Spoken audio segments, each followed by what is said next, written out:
अस्सलाम वालेकुम दोस्तों इस मॉड्यूल की आखिरी वीडियो के साथ आपके सामने हाजिर हूँ।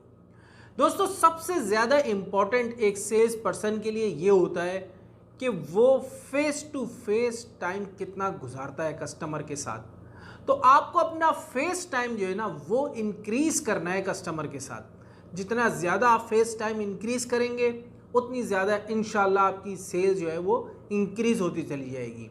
अच्छा, अब सबसे इंपॉर्टेंट ये है कि हमें ये देखना है कि टाइम मैनेजमेंट कैसे करनी है सेल्स पर्सन को, और उसी के लिए हमारा डिस्कशन चल रहा है इस वक्त। दोस्तों इसका मैं आपको एक आइडिया देता हूँ अपनी ज़िंदगी के समझ लें एक्सपीरियंस से भी।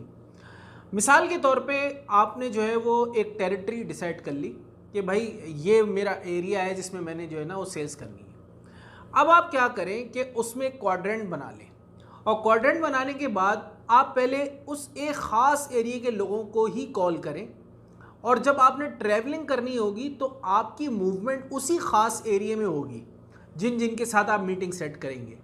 ऐसा नहीं है कि आपने जो है वो एक कॉल करी बिल्कुल इस तरफ और एक कॉल करी बिल्कुल शहर की दूसरी तरफ, और अब इसने भी आपके साथ मीटिंग सेट कर ली और इसने भी मीटिंग सेट कर ली। तो अब आप 1 घंटा पहले इधर जा रहे हैं, फिर 2 घंटा इधर जा रहे हैं, फिर 1 घंटा उधर जा रहे हैं, तो आपका बहुत वक्त ज़ाया हो जाएगा। तो आपने चालाकी के साथ बिल्कुल टेरिटरी डिसाइड करें और उसी क्वाड्रेंट बनाने के बाद उस एरियाज़ में कॉल करें जहाँ पर जो है ना आपने फिर विज़िट भी करना है। तो इस तरीके से जब आप डिवाइड करेंगे तो आपका बहुत टाइम इसमें बच सकता है। अब मैं आपके साथ जो मैंने कुछ पॉइंट निकाले हैं यहाँ पे मैं आपके साथ वो डिस्कस करूँगा जिससे हम अपना फेस टाइम इंक्रीज़ कर सकते हैं और उसको वैल्यूएबल बना सकते हैं कस्टमर के साथ। तो इसमें जो सबसे पहला पॉइंट मैंने निकाला है वो है ब्रेकफास्ट का। अच्छा, मैंने ये बड़ा नोट किया, होता क्या है कि लोग लंच पे तो बुलाते हैं कस्टमर को, लेकिन और कभी कभी जो है वो बहुत सारे लोग चलो डिनर पे भी बहुत शादो नाजिर होता है, लेकिन ज़्यादातर लंच पे बुलाते हैं। लेकिन आपने उसको बुलाना है ब्रेकफास्ट पर, बिल्कुल जब फ्रेश हो बंदा, आप भी और वो भी वक्त निकालें 1 घंटा पहले। अब जब वो ब्रेकफास्ट पर आएगा तो आपने सिर्फ जनरल क्वेश्चंस करने हैं, आपने अपने प्रोडक्ट और सर्विस का उसको नहीं बताना। आप देखेंगे कि जब ब्रेकफास्ट ख़त्म होने वाला होगा और आप सारी इधर उधर की बातें कर चुके होंगे, ये तजुर्बे की बात है कि कस्टमर खुद ही आपसे ये कहेगा एट दी एंड कि आप अपने प्रोडक्ट और सर्विस के बारे में भी उसको बताएं। अब मिसाल के तौर पे ऐसा नहीं होता तो इसके लिए दूसरा पॉइंट है, वो है call back later. Call back later का मतलब ये होता है कि अगर उसने कोई ऐसी बात नहीं करी, आप अपना ब्रेकफास्ट ख़त्म करे चले जाएं और फिर आपने उसको बाद में कॉल करनी है, और बाद में कॉल करके आपने ये कहना है कि आपके पास एक अच्छा आइडिया है किसी प्रोडक्ट और सर्विस के हवाले से, और आप चाहते हैं कि अगर उससे रिलेटेड आपकी मुलाकात उसके ऑफ़िस में या आपके ऑफ़िस में किसी ऑफिशियल जगह पर हो जाए तो बहुत ही अच्छा है। और यकीन माने कि वो अगर पहले उसमें ब्रेकफास्ट में नहीं तो कॉल बैक लेटर में ज़रूर आपसे मिलेगा और आपके प्रोडक्ट और सर्विस के हवाले से आपसे बात करेगा। तो ये सारा हम सब कुछ कर रहे हैं फेस टाइम को इंक्रीज़ करने के लिए। इसके बाद जो पॉइंट है वो है 1 आवर लेटर। देखिए, ये देखा गया है कि जितने भी जो डिसीजन मेकर होते हैं ना, वो जो आपका वर्किंग आवर्स होते हैं ना उसमें वो बिज़ी होते हैं ज़्यादातर, तो वो वर्किंग आवर्स में उनके लिए पॉसिबल नहीं होता कि आपसे मिलें और चीज़ों को डिसाइड करें। तो आपने 1 आवर लेटर का मतलब ये है कि आपने ये देखना है कि यार 5 बजे अगर सब वक्त ख़त्म हो जाता है कामों का, तो मैंने 5 से 6 का जो वक्त है ना 1 घंटा, ये ऐसे डिसीजन मेकर लोगों के साथ मीटिंग के लिए सेट करना है और उनसे रिक्वेस्ट करनी है। और वो जो बिज़ी लोग होते हैं वो यकीनन आपसे हो सकता है वो कहेंगे ठीक है आप मेरे ऑफिस आ जाओ, 5 बजे के बाद आ जाओ, जब ऑफिस आवर ख़त्म हो जाता है आप चले जाएं, आपका भी ऑफिस ख़त्म हो चुका होगा।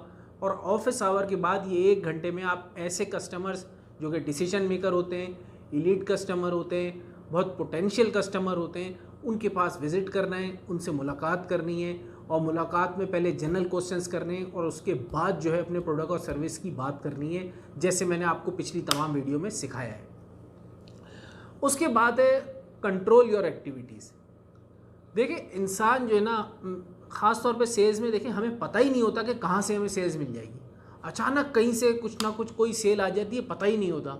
मेरी लाइफ में भी ऐसा हुआ, मतलब कभी कभी कोई ऐसी कॉल आ गई, कभी कहीं ऐसा विज़िट हो गया जो कि प्री प्लान नहीं था और वहाँ से बहुत ज़बरदस्त सेल्स मिली। तो लेकिन आपकी लाइफ में कुछ एक्टिविटीज़ ऐसी होती हैं जिसका पे आपका कंट्रोल भी होता है, और उसमें सबसे बड़ा क्या है, वो है आप खुद। आपको अपने आप के ऊपर कंट्रोल होता है। तो आपने अपनी एक्टिविटीज़ पर कंट्रोल ऐसे करना है कि वो आपने अपनी हर एक्टिविटीज़ पे ये सवाल करना है, क्या मेरी ये एक्टिविटी मुझे सेल्स लीड प्रोवाइड करेगी या नहीं, क्या मेरी इस एक्टिविटी से मुझे सेल मिलेगी या नहीं। क्योंकि देखें हमारा काम क्या है, वो सेल करना, और जब ज़्यादा सेल होगी तो ज़्यादा इनकम होगी, बिजनेस डेवलप करेंगे तो ज़्यादा इनकम होगी। तो ये आपने अपनी एक्टिविटीज़ पर कंट्रोल करना है, और उससे रिलेटेड यही कि यार ये मेरी एक्टिविटी सेल्स लीड के लिए है या नहीं। अब इसमें जो है वो नेक्स्ट पॉइंट पर बात करते हैं। एक मुझे सेंटेंस याद आ रहा है, वो ये था कि control over the sequence of your activities. ये बड़ा इंपॉर्टेंट है। देखिए एक्टिविटीज़ तो सबके पास बहुत सारी होती हैं, लेकिन उसकी सीक्वेंस बहुत इंपॉर्टेंट होती है कि कौन सी जो है वो प्रायोरिटी पर है, कौन सी प्रायोरिटी पर नहीं है। जैसे मैंने आपको बहुत पिछली वीडियोस में सिखाया, कस्टमर मैक्सिमम वैल्यू वाले कस्टमर और मीडियम वाले, लो वाले, आपने सीक्वेंस के साथ जो है ना उसको रखना है, ताकि आपका टाइम बेहतरीन तरीके से मैनेज हो और आपका जो फेस टाइम है वो इंक्रीज़ हो रहा है, तो पोटेंशियल कस्टमर के साथ ज़्यादा इंक्रीज़ हो रहा है। अच्छा, उसके बाद है स्टे ऑन ट्रैक। देखें ये तो बहुत ही इंपॉर्टेंट है, आप कभी भी अपने ट्रैक से नहीं हटें। ट्रैक क्या है, मिसाल के तौर पे इसके लिए कुछ सवाल के ऊपर बात करता हूँ। पहले अगर ये सवाल किया जाए कि मैं इस कंपनी के पेरोल पर क्यों हूँ, मैं इस कंपनी के पेरोल पर इसलिए हूँ क्योंकि मैं सेल करूँगा, ठीक है। तो जब ये वो सवाल है जो जवाब देगा कि यार मेरी सबसे मेन एक्टिविटी क्या होनी चाहिए, जो टाइम मैनेजमेंट के लिहाज से वो सेल होनी चाहिए, क्योंकि मैं इस कंपनी के पेरोल पे हूँ इसलिए क्योंकि मुझे सेल के लिए रखा गया है। उसके अलावा ये सवाल हो सकता है कि यार वो कौन सा ऐसा काम है जो मैं कर सकता हूँ दूसरा नहीं कर सकता और वो डिफरेंस क्रिएट करेगा, उसके ऊपर ध्यान देना है आपने। कि यार ये वाले कस्टमर, जैसे होता है ना कि आपके कोई ख़ास RM होते हैं, ख़ास सेल्स के बंदे होते हैं, उनको आप ख़ास कस्टमर्स के पास भेजते हैं, क्योंकि आपको पता होता है यार इसके पास जो नॉलेज स्किल्स है या जितनी ये विलिंगनेस के साथ सेल करता है और दूसरे लड़के नहीं करते, तो आप उसका इस्तेमाल, उसको यूज़ करते हैं और उसको यूटिलाइज़ करते हैं कि यार ये मेरे पोटेंशियल कस्टमर के पास जाएगा। तो अगर आप स्टे ऑन ट्रैक रहेंगे, अपने ट्रैक पर रहेंगे, अपनी नॉलेज इंक्रीज़ करेंगे, तो आप भी उनमें शामिल हो जाएंगे जो कि बड़े बड़े अच्छे पोटेंशियल कस्टमर्स के पास जाएंगे, डिफरेंस क्रिएट करेंगे। अच्छा, इसके अलावा भी इसमें सवाल हो सकता है, मैं आपके साथ शेयर करूं कि मेरी हाईएस्ट वैल्यू एक्टिविटीज़ कौन सी हैं। हाईएस्ट वैल्यू एक्टिविटीज़ देखें वही होगी ना जो आपको हाईएस्ट सेल प्रोवाइड करेगी, और जो हाईएस्ट सेल प्रोवाइड करेगी उसी से आपकी इनकम भी हाईएस्ट होगी। तो हाईएस्ट वैल्यूज़ की जो है ना वो आपने अपनी एक्टिविटीज़ को अलग करना है। देखिए टाइम मैनेजमेंट जो है ना वो बहुत इंपॉर्टेंट है दुनिया के हर इंसान के लिए, लेकिन सेल्स वालों के लिए इसलिए इम्पोर्टेंट है क्योंकि वो ये बड़ी सिंपल सी बात है, हम लोग ज़रा रफ़ होते हैं। यानी कि मैंने देखा है कि सेल्स की ख़ास तौर पे जो टीम होती है वो बाहर होटल पे भी बैठे हैं, चाय भी पी रहे हैं और घूम भी रहे हैं, कभी बहाने कर रहे हैं, कभी रिपोर्ट्स पढ़ रहे हैं, कभी कुछ, कभी चाय, कभी कॉफ़ी। ये सब चीज़ें जो मैंने आपको बताया था ये हमारा वार्म अप होता है, लेकिन हमारा मेन एक्टिविटीज़ जो है, जो हमारी मेन कोर एक्टिविटीज़ हैं, प्रोस्पेक्टिंग जैसे मैंने आपके साथ शेयर करी, प्रेजेंटिंग शेयर करी, उसके बाद फॉलोअप शेयर किया। देखें ये डिसाइड तो आपने ही करना है कि आपको टॉप 10 सेल्स पर्सन बनना है या एक एवरेज सेल्स पर्सन बनना है। देखिए सेल्स वाला बंदा वो नहीं होता कि उसको एक फ़िक्स अमाउंट मिल रहा है तो वो सिर्फ शोबाजी करेगा और फिक्स अमाउंट लेकर चला जाएगा। सेल्स वाले बंदे की लाइफ ये होती है कि वो जितना ज़्यादा सेल करता है इतना ज़्यादा उसके जो है ना वो इनकम बढ़ती चली जाती है। तो बड़ा ही ज़बरदस्त समझ लें कि जिनमें पैशन होता है, विलिंगनेस होती है ना, शौक़ होता है और वो दिल से इस काम को कर रहे होते हैं और उनको ये होता है यार देखो मेरी इनकम बढ़ती चली जाएगी, बढ़ती चली जाएगी, कोई लिमिट नहीं होती इसमें।